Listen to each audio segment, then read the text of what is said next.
ઉપાધિ हो जाती। अरे ना ना एम नो बोला टपुना बापू मारा होता मुसीबत ની હિંમત કે તમારી સામે આવે આ બપોરના આભના સૂરજના ધગધગતા તાપ જેવી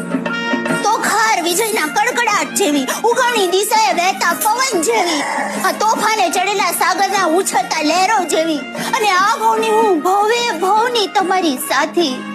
એક ખોળીએ બે જીવ જેવી તમારી અર્ધાંગીની તમારે ડગલે ને પગલે તમારી સાથે પગલા ભરનારી અને તમારું એક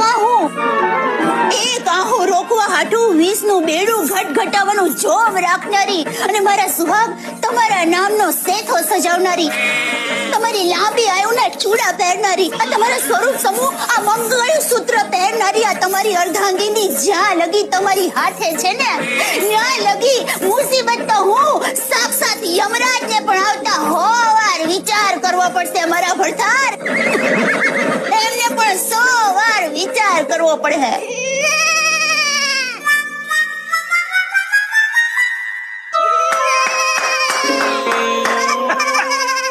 वाह दया वाह। कल रात को पुरानी गुजराती पिक्चर देखी थी, उपाधि हो